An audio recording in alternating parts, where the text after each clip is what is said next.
This episode is sponsored by The Tile Shop, your go-to premier destination for quality tile, natural stone, and luxury vinyl flooring. How do you keep a historic brand from ending up on the dust heap of history? It's wonderful to have a brand name that resonates with history and provokes immediate recognition, but how do you make the past speak to the present and benefit the bottom line?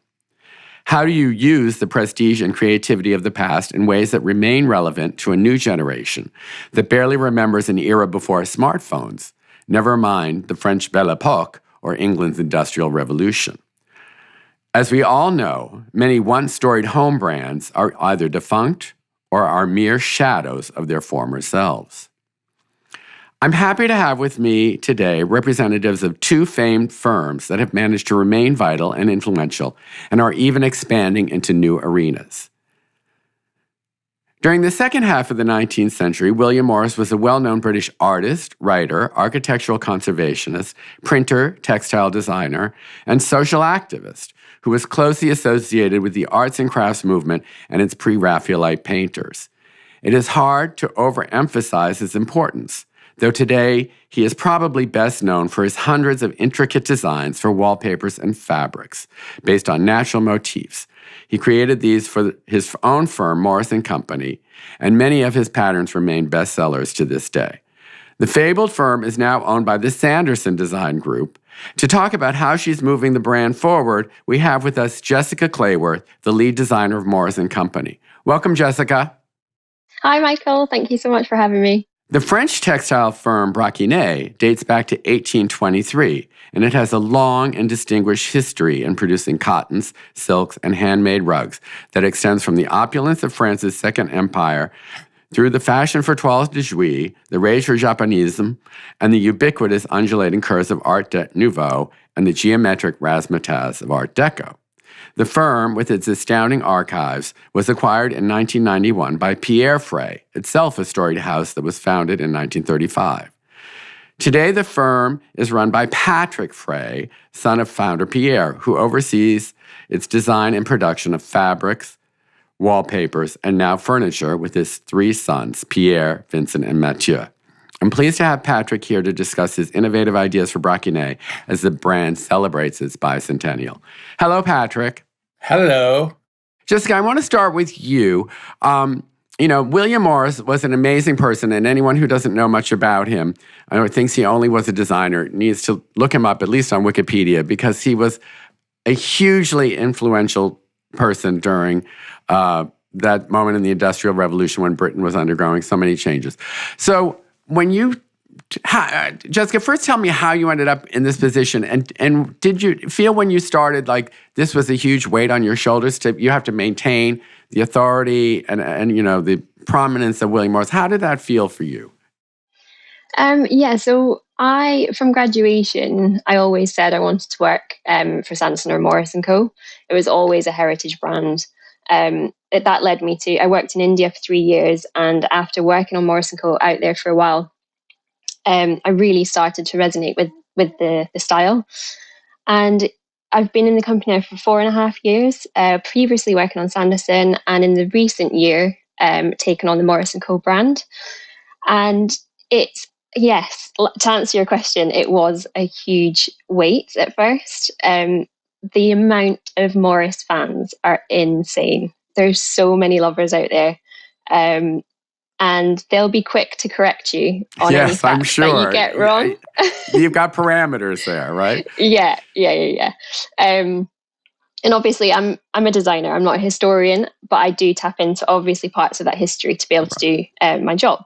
Right. It was very fun taking on the big. Well, we're going to get into some of the new endeavors in a minute. Patrick, I want to ask you about Braquenié and why Pierre Frey wanted to have the company, because I know you have other storied brands. You have Illuminage and other older firms. Why Braquenié, and what did you feel that was part of the brand and its history and its archives that you felt were pertinent to today? In fact, it's a family story, because when I was a kid, my dad was always telling me, and after that, when I worked with him, he was always telling me, Patrick, the best collection on the planet is Braquenié. Donc when I was bringing some new designs or documents, the answer was always, okay, it's nice, but it's not Braquenié. So that was the gold standard. When you're 20, 25, 30, one day I said, well, Doc, I had the idea one day to say, why don't I have a great dad? Why don't I try to buy Braquenié? And just and the answer, I called them, and the answer was, it is in the same family since 1823. We're not for sale. I said, okay, and I wrote to them for Christmas during 10 years. Every Christmas, every year you would reach out to them. Every year. Fantastic. And one day, it became possible. And one day, I had the possibility to acquire Braquenié, and it was just 4 months before my dad died. Donc, I mean, it's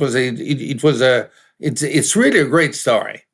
Yeah, I was going to say that must have been like culmination of a dream for him in a way. If absolutely. Yeah, no, that's fantastic. With the archives, it's 20,000 wonderful documents. It's amazing. I mean, I had the privilege of seeing some of the Pierre Frey archives, including Braquenié, because you have them in your showroom in Paris. I mean, I know you have other stuff in storage, but it's amazing the history of both of these brands. But, history can also be overwhelming. So, Jessica, as you said, you're a designer, you're not a historian. So how did you think about what you wanted to do to push William Morris, not offending its rabid fans, of course? I know, for example, I know that you teamed up with the wonderful British designer Ben Pentreath.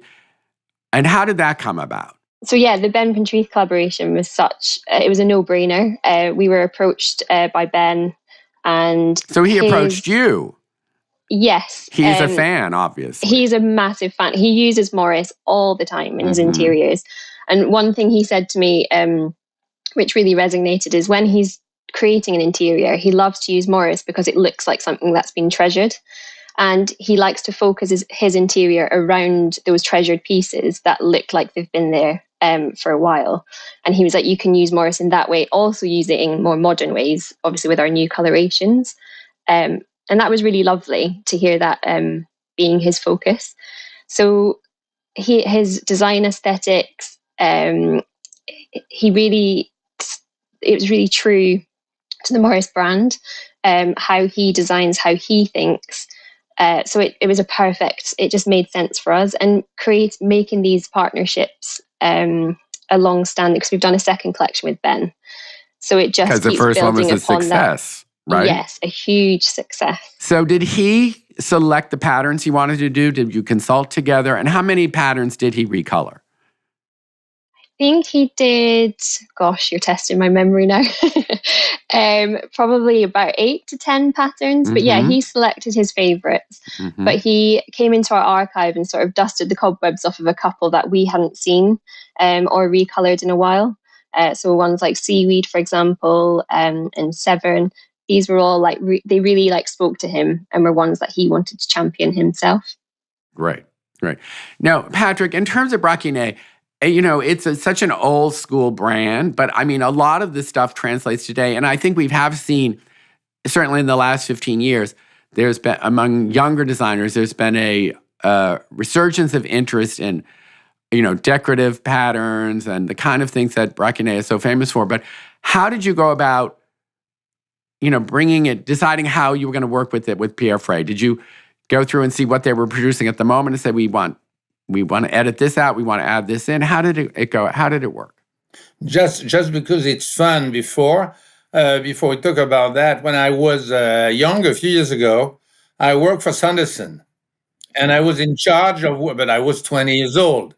And I was at the So it's more than a decade ago, right, Patrick? I was printing William Morris all the time. Look, I know the collection and I saw the archives.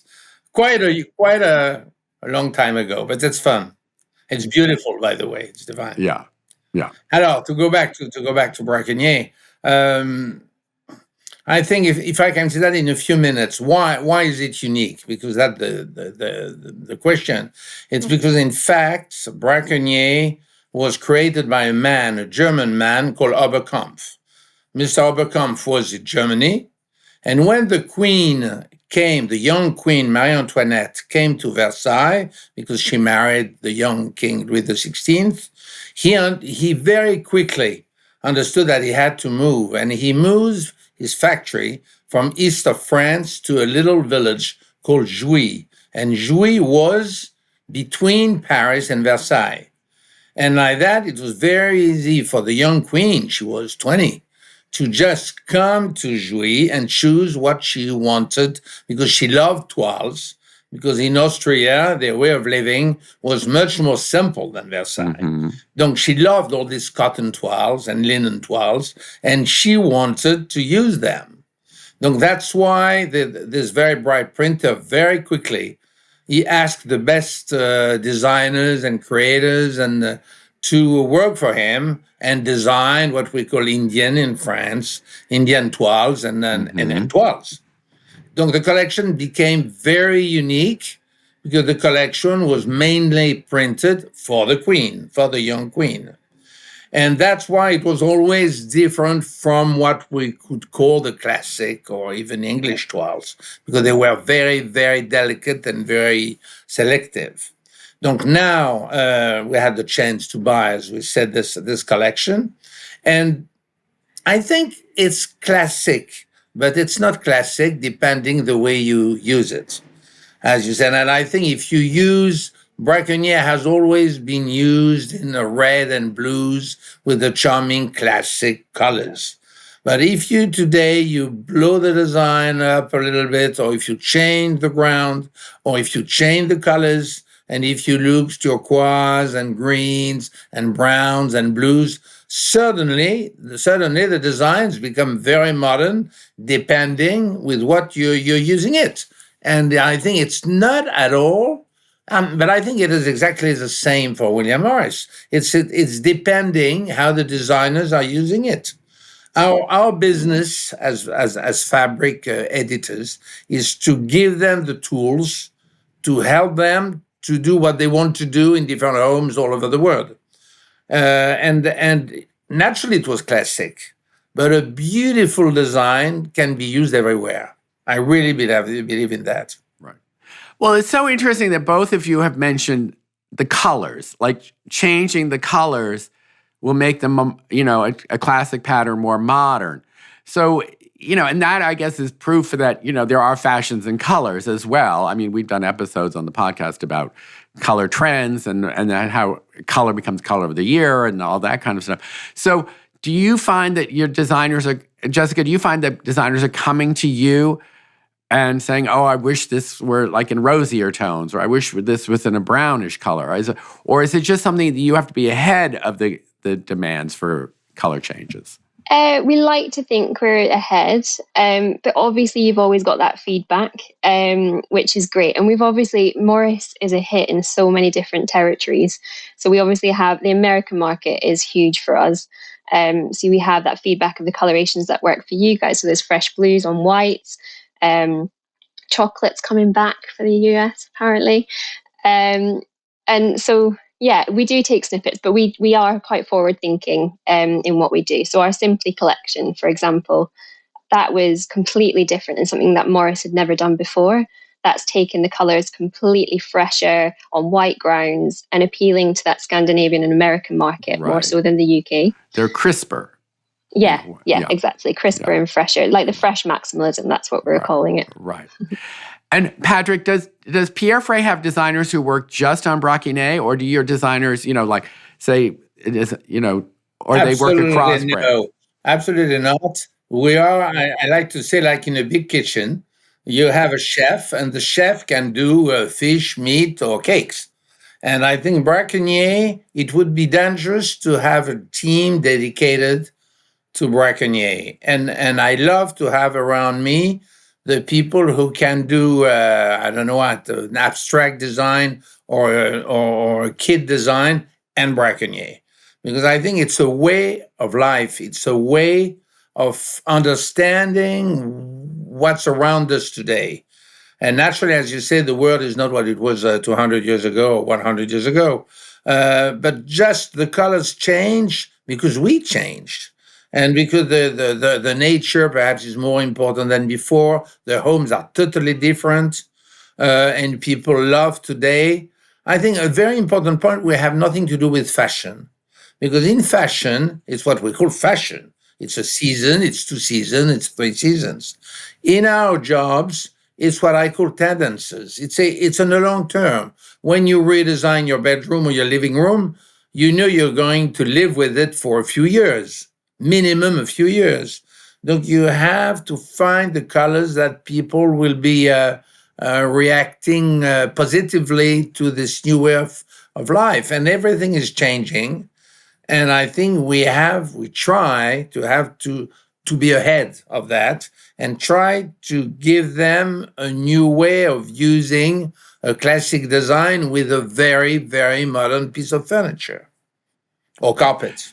So, in other words, as they were saying, so in corporate speak, there are no silos at Pierre Frey. Everybody is around and learns from each other. No, I think there's always a chef in the kitchen. And I think you need, I really believe nearly the opposite. It's a little bit pretentious, but I think in a company like us, there's only one guy who decides what has to be done. Right. After that, you have a very good team around you. But if you want to give to your company what I call a soul, you need to have only one person in charge who's going to choose what has to be done. And after that, the whole team works in the same direction. If you do carpet, fabrics, or wallpapers, it is the same. If you don't have that, it's difficult to have a strong personality. For me, that's my conception of this business. And when I decided to do the 200th birthday of Braquenié, we gave certain direction of what we wanted to do. And after that, when you have selected what you want to do, it's quite easy as long as you stay on your tracks. Now, one of the things that's been interesting to me is both of you are sort of taking the brands Braquenié and William Morris into different materials. Something that's like, Jessica, I know that William Morris is Morris and Company and Sanderson are doing a partnership or collaboration with the Tile Shop. Now, how did that come about? I mean, to make ceramic tiles, or Yeah. So, like you mentioned in your introduction about Morris and Co, he did many things, not just wallpaper and fabric. Right. So it made sense for us to approach a tile company, and the Tile Shop. The look that they have is so true to the Morris and Co aesthetic that was like the key link. And to take his designs back to the tiles is amazing to still be able to do that now, even though we're not a tile company. We can partnership with people like the Tile Shop. So how extensive is that? How many designs are you, and when will they be available on the market? I'm curious. So they're available now. Oh, okay.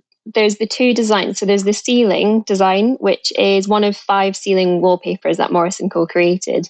So when the Tile Shop looked at our archive, it was pretty evident that those were the ones we were going to focus on. And the ceiling it takes the natural design language of a tile. It's got the perfect shape. It's really subtle. They focused on our Pure collection because that was something that was quite neutral, stripped back, and really good for their market, really commercial. The Pure collection is sort of about Morris's journey through Iceland and the Nordics. So we kind of discovered these letters and used that as the focus for the collection and the colorations. So it was really nice that the Tile Shop picked up on that, loved that story, and ran with it. And to sort of coordinate with the ceiling, we have the Hawkdale tile, which is the subway tile, which is amazing to coordinate with it. It's in our Morris colours, and it's something that you can use together with that ceiling tile as well. So, Patrick, I want to ask you, in terms of, Braquenié is such a renowned brand, and designers, value it so much, but I know you're pushing it ahead in certain ways too. I saw something, and I don't have the details, but that you're actually going to do Braquenié tableware. Is that correct? That's correct. I don't know how you know that, but yes, that's correct. But it's my job to know these things. So tell me about that. How did that happen? What's the status? No, if you want, for me, Braquenié is a style because it's a document for sure because it's 18th century French. But this printer, Oberkampf, and the Queen, they had a certain way of living and they loved certain things. And the idea was really to keep this way of thinking. Donc, in this collection, you have prints, you have embroideries, you have jacquards, you have carpets, you have wallpapers, you have a lot of things that you can mix together because in a room, you need to mix different things. You're not going to put prints everywhere or wallpapers everywhere. And I thought that in the same way, it would be gorgeous to have a tableware. And I went to the Bernardo family. I know them well. And I said, would you accept to do a silverware that we would design? And it would call the Braquenié the service. And where all the plates would be different and everything would be different because when you have dinner with friends, I think it's fun if the people on your left and the people on your right don't have the same plate. If they have the same plate, it's a little bit boring. If each one of them, first of all, you can talk to them and it helps. And second, it's beautiful to have that on your table.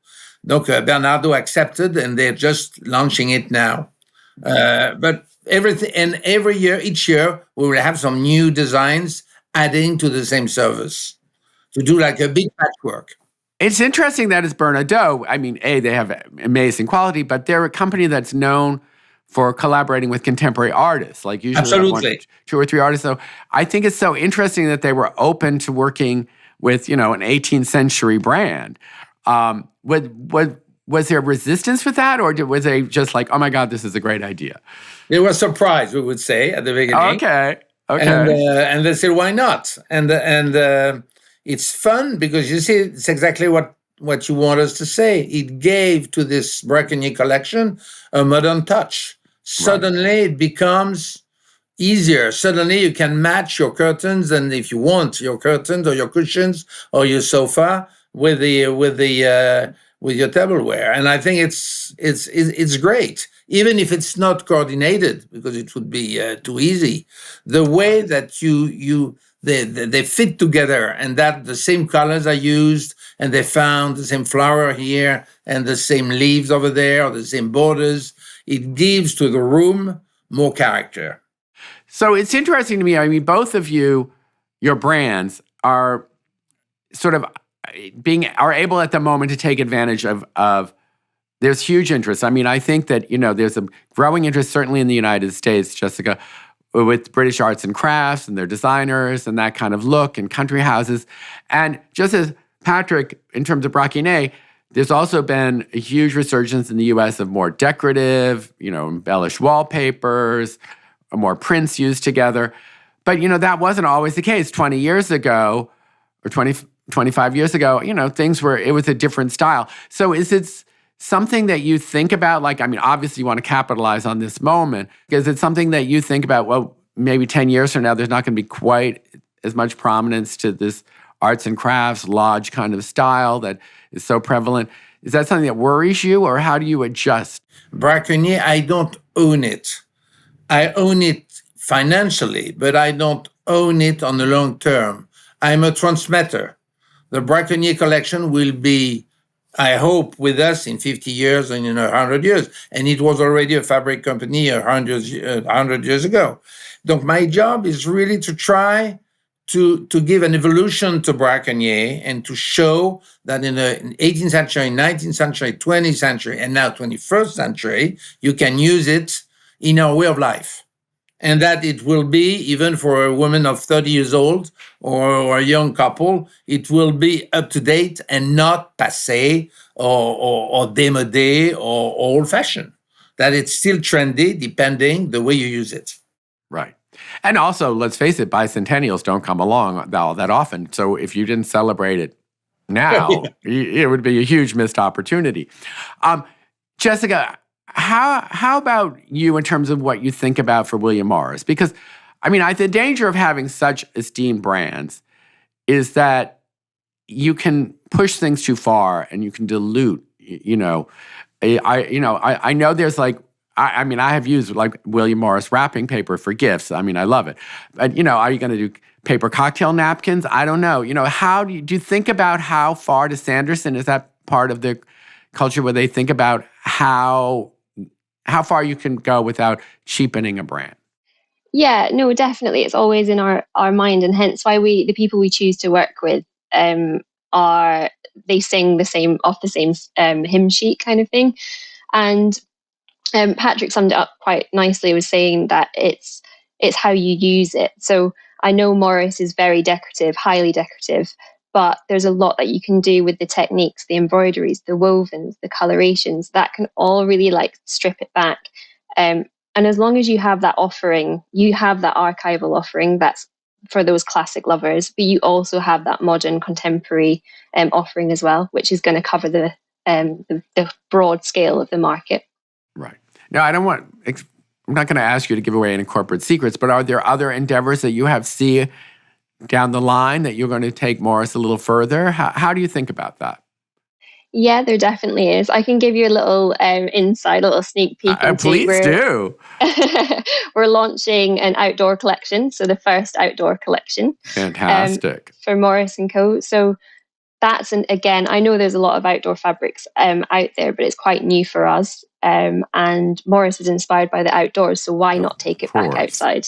You can imagine how painful it was selecting. Birds. Yeah, I mean, there were so many options you had to work with. Everything has a leaf, so right. The possibilities were endless. Right. But yeah, no, we've definitely got some really exciting plans coming up for Morris, and terrific. We're constantly learning. We're discovering new stories about Morris. We're discovering new archives, building up new relationships, and they always help build upon our portfolio. So it's really exciting.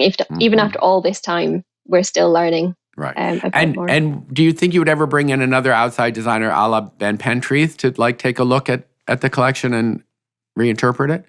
Yeah, well, we have those great relationships, so never say never. Open to possibilities, right? Yeah. Okay. Absolutely. And Patrick, I don't see Braquenié doing outdoor fabric. I mean, I think, but maybe I'm wrong. But, in terms of sustaining and, keeping, to me, Braquenié is like Hermes in a way. It's like a storied brand that the level of quality is always supreme. So how far can you push that? I totally agree. I think you will never see outdoor at Braquenié. You will see outdoor at Pierre Frey, but never. Of course, because you have that option, right? Because I think you have to respect the style of this and of this brand. What I want to say also is that I don't like the fact that when you see it, you say it's not. You cannot recognize easily a Braquenié, and I prefer the second step, where people say, "Oh, what a beautiful document," and people are saying, "Yes, it's a Braquenié." It's a guarantee of good taste. It's a little bit pretentious, but of quality and beautiful design, because it was made for the Queen 200 years ago. So the selection of the design are nice. And the second thing I want to say is that the big thing with Braquenié, you have everything like a good recipe. You have little stripes, big stripes, little design, big designs, and you can make a total set with the Braquenié fabrics, and it will not look Braquenié. You will know it's Braquenié because you know the brand. And I think you compare us very nicely to Hermes. That's what I love with Hermes. You know it's going to be nice because it's a nice product, but if you don't see the H, you're not going to see that it's Hermes. Certain brands, they put their name on the bag as big as they can. It's not the same story. And I think the Braquenié, it's exactly the same. The more discreet you are, the more people love it, because it's a kind of privacy collection. And the idea for us is not to do it as a bestseller or as a big company. We keep it as a little jewel in the Pierre Frey range. Right. No, I think Braquenié, it has to keep this late 18th century simplicity. Okay. Where it's printed on cotton, you will never see a Braquenié on silk. Right. Or you will never see, it's not a sophisticated brand. It's for a beautiful chateau in the country. It's for a beautiful house with beautiful furniture. But Well, that's sophisticated. It's just a different kind of it's sophisticated, and I want to keep it small. Right. Bon, and the way it is. And the way it is. And not to accept to do any outdoor flame retardant or shears or things that would be commercial. The idea of Braquenié, naturally, if we sell it, we're very, very, very happy. But the idea is not to be commercial. The idea is to do something like, I say, like something unique, because the documents are unique, and to keep it like that as much as we can, and to engrave the design in the best way, printed by hand. We work for Versailles, we work for Fontainebleau. Now we're doing one design now for the nurse bedroom, for the Queen nurse bedroom in Versailles, and it has to be perfect. Donc our job is to keep that. And I think that's what I love, and that's why it's known for that. And I think my job is to keep it the way it is, to find new design, to add new things, to bring new colors, to change the cloth. You talk about the cloth, because people today love linen, or they love different things. So we can move it a little bit, but not too much, because if we move it too much, it will not be Braquenié. Right. And I think that's a challenge. You put that beautifully, Patrick. That's a challenge for Braquenié, but it's also, I would think, Jessica, a challenge for Morris. Same thing for them. Yeah. Yeah. So, exactly. So in a way, I mean, you've been given this huge opportunity, but it's an opportunity that comes with certain restraints. So do you ever chafe at those restraints, Jessica? Yes, a little bit, obviously. But Morris, a quote that he had, not a quote, but something he loved, is he wanted his work to be available to everyone. He didn't want it to be out of reach. He was a man of the people. He definitely was. He was man of the people, yeah. So we kind of try and stick by that. We try to offer that. It is approachable by many different people. Oh my God, how could one person do all of this stuff? Of course, it was before we all were addicted to Instagram and streaming TV shows, but he's an incredibly impressive person. And, his idea that I mean, we talk about design, we're talking high-end design here, but he did want his patterns and his materials to be available to everybody, and he wanted to simplify people's lives, and he was a socialist in that sense. So it's very exciting. But I could see, and like you were saying, Patrick, certain things are never going to be Braquenié. You just have to accept that.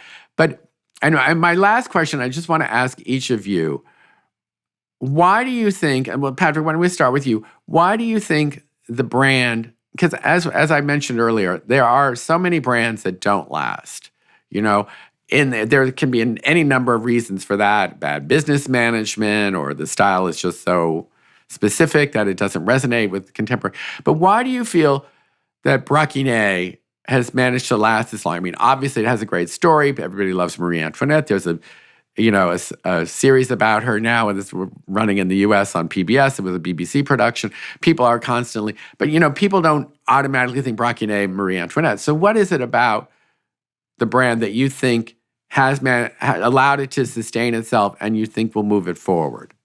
I think that first of all, the big word is creation. And I love to say creation, creation, creation. The brand, the marketing, the commercials, the staff, the showrooms, internet, everything you want to add is a plus. But if the design is not excellent, not good, excellent, if the colors are not perfect, it will never be a bestseller.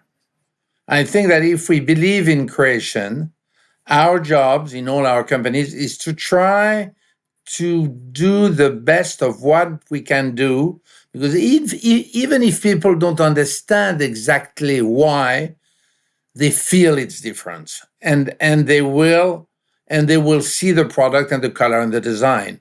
naturally, if you tell them after that it's William Morris or it's Frey or it's Braquenié, it helps. But they're never in our jobs going to buy our products because it's a brand.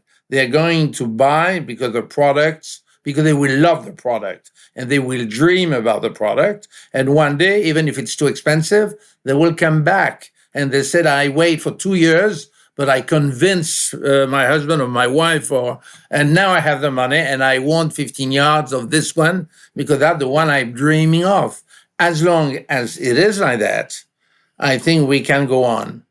If one day the brand is more important than the product, yes, I don't like it. that would be a problem. And I can see what you're saying. I mean, in the design, it's the visual first. You see it, you like it. Visual and hand. Right. And hand, visual and touch. And touch it. Right.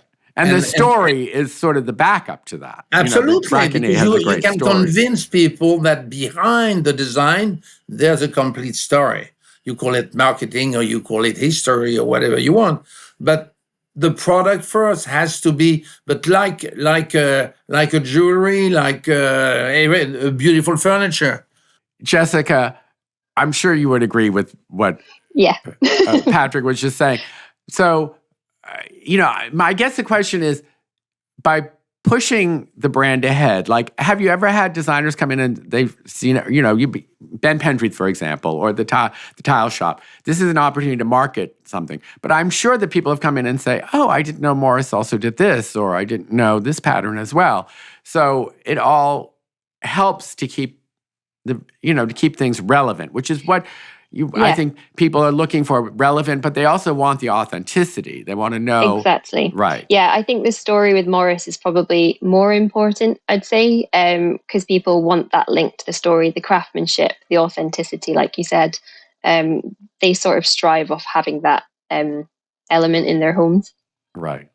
So for both of your brands, Braquenié and William Morris, I guess it's like opportunity/challenge. It's like, how do you keep it going? And you guys are managing to do brilliantly. Now, Patrick, as you said, you have a great team, and Jessica, I know you have a team, and Sanderson is behind it and the historic thing. But, on a day-to-day basis, you guys have some weight on your shoulders. And I think it's so admirable what you're doing and how you're keeping these brands, both of which I think are entrancing and incredibly beautiful, in the people's eyes. So because the other thing is people forget.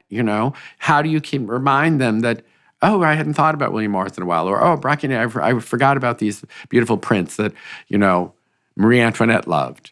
And if I can interrupt you 1 second, I think our job also is to be as English as we can when your name is William Morris, and as French as you can when it's Braquenié, because it is our art de vivre. And when you go to London or elsewhere in England, automatically you're going to find a hotel or a place with a William Morris product because it's so British. And when you go to Braquenié, it is so French. And I think that's what people love. And in America, it will be something different, so American or so Italian. And I think that our world is smaller and smaller and smaller. But our job is to keep these roots for each of our country because that's what people love. That's what people love. And again, authenticity. I mean, Absolutely. Yeah. So I want to thank my wonderful guests, Patrick Frey and Jessica Clayworth. And please, thank you all for listening to the Chairish podcast.